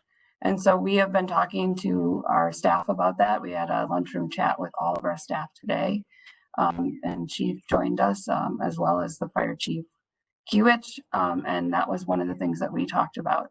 So I agree with your statements, and there have been some proposals, which I'm going to send you an update on that. And it's good news, because many of the proposals for reforms we are already doing within our department, but it is going to take hard conversations and reflections, and we are going to recommit ourselves to that work. Thank you. Any additional comments? Okay, thank you very much, Chief. Thank you, City Manager Rodriguez and Analyst Martinez Gavinia, for the update of the City Manager's report. The next item is claims. Mayor. Oh, sorry. Go ahead. I'm just going to say something just really brief, but it's just it's heavy on my heart, and I know the first time, you know, the subject of Black Lives Matter came up in City Hall. I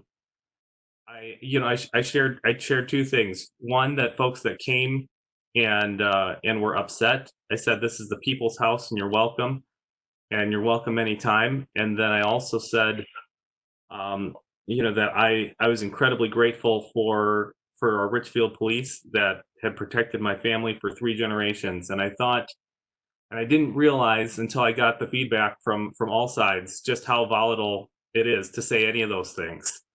And I guess I just want to say, I'm going to continue to say both of those things. I'm continually grateful for our police and many of the incredible things that they do, often heroic things that they do, and Black Lives Matter and systemic racism is real, and not just in police, everywhere. And so I just want to continue to call both those things out and just say to our officers specifically, I really appreciate you guys, and women, and I just love many of you. And for our community members that are hurting, I love you guys too. And my heart's torn, but I feel like it wouldn't be honest if I didn't just speak that tornness out right now. So thank you for giving me an extra 45 seconds. Thank you so much for sharing that, Councilmember Troutman. Any additional comments? Okay, thank you. The next item is the claims and payroll, and that will go to Councilmember Garcia.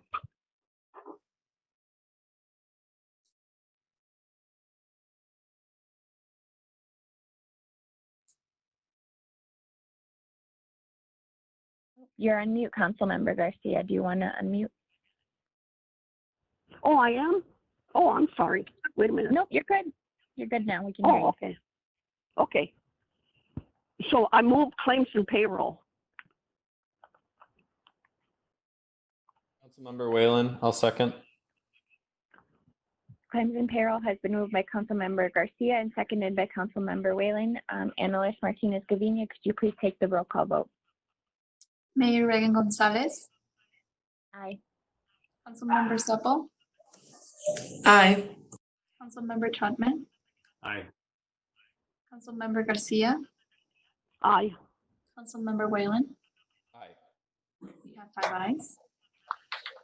Thank you. Claims and payroll has been approved. Hats off to Hometown Hits. Councilmember Supple. Thank you, Madam Mayor. We currently have a vacancy in the Planning Commission.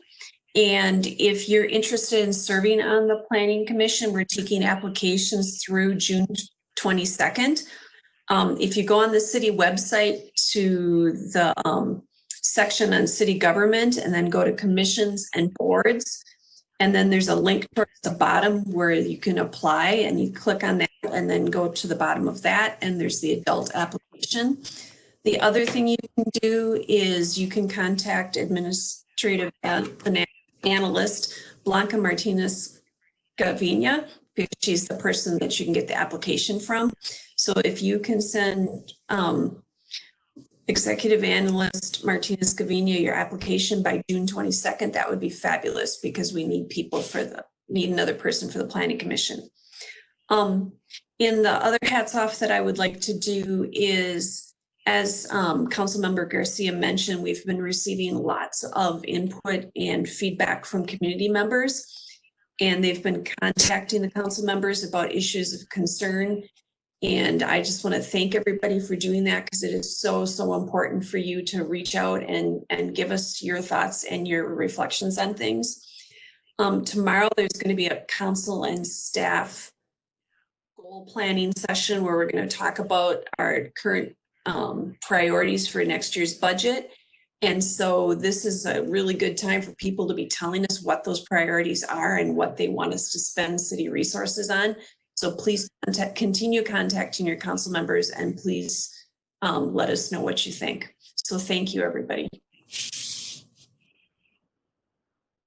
Thank you, Councilmember Whalen. Thank you, Mayor. I want to echo, I had a very similar note and as I'm processing all the comments from earlier, I think I've been thinking a lot recently about just that yes, it matters what we say, and what statements we put out, and then what like trainings we do and all that. But in the end, what it really comes down to is what our actions are, where we're putting our resources.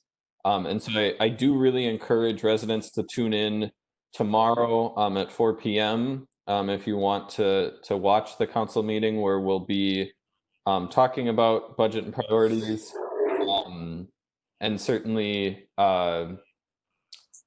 continue to contact us. I've heard from a lot of people. We can always do better on reaching out to residents, but it helps a lot when you directly reach out to us. I've had some really good conversations with people in the last week and a half. And then the other thing I wanted to say is just thank you to everyone who's been part of the peaceful protests, the civil rights demonstrations these last couple of weeks. Thank you to everyone who turned out to help clean up on our neighbors' streets to the north where there was so much damage.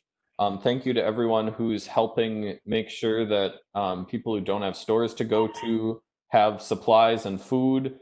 But also wanted to amplify the message, if you hadn't heard, if you were part of any of those large group activities, even if you're not showing symptoms, please go get tested for COVID. That's really important to know, because that obviously is very understandable why people needed to be part of all those activities, but did increase the risk for COVID. And I apologize. I just got a message. The budget meeting, I guess, will not be live streamed, which I guess I wasn't aware of. So sorry to add some confusion there. I don't know if one of the staff wants to speak to that. City Manager Rodriguez. Yes, thank you, Mayor. Councilmember Whalen. It is the continuation of our retreat, and typically our annual retreats with staff and council members, because we're talking about roles and how we do business together and setting that plan together and getting your thoughts on priorities is just, we just take minutes for those meetings. And then we will present back to you the goals, and that will be a public meeting. And this is public as well, but we're not videotaping it and live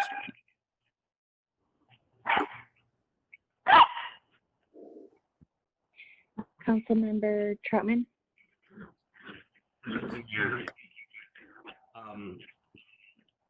Just along with my colleagues, appreciate and just take my hats off to everybody who's becoming engaged in our community and our democracy in peaceful ways, but in urgent ways.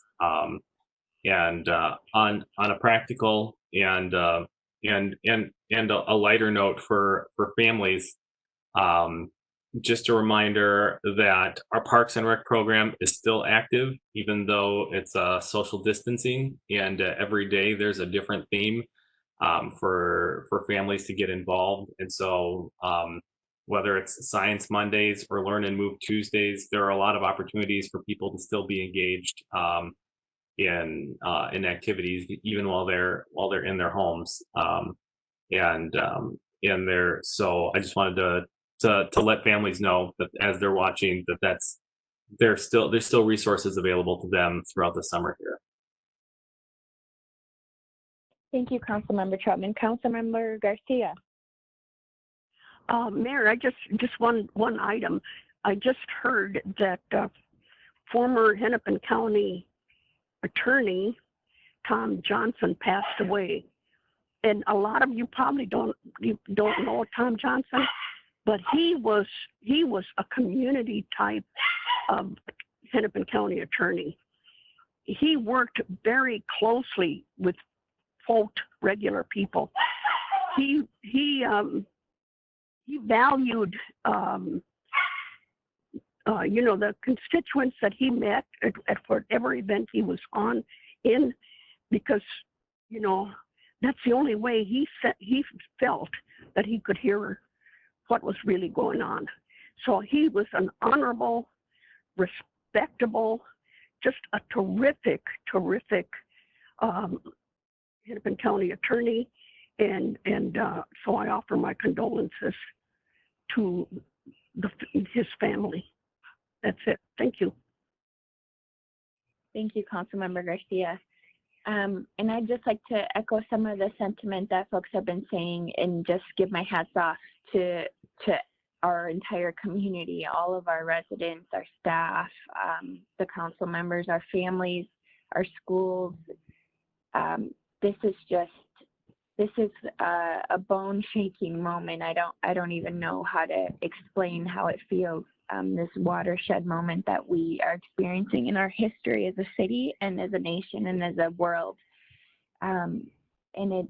We have a lot of work ahead of us, and I know that we are all committed to doing that work. And as Councilmember Whalen said, the communication is important, and the action and how we live that out and those values out is extremely important. And I think that this is just the time for that, to show that. And I know people are tired. I know people are sick. I know people are suffering in so many different ways. And I just want to continue to support everyone in saying, please take care of yourself in this time. Please take care of one another. And we have seen amazing acts of care for one another in community, which has been really heartening. And we're in this together, and this is just one step in that process, and it's been very painful for us all. But also we need to continue to find hope and really commit to those actions. So that's all I wanted to say. All right. And with that, there's nothing left on our agenda, so I will adjourn our meeting. Thank you, everybody. Have a good night.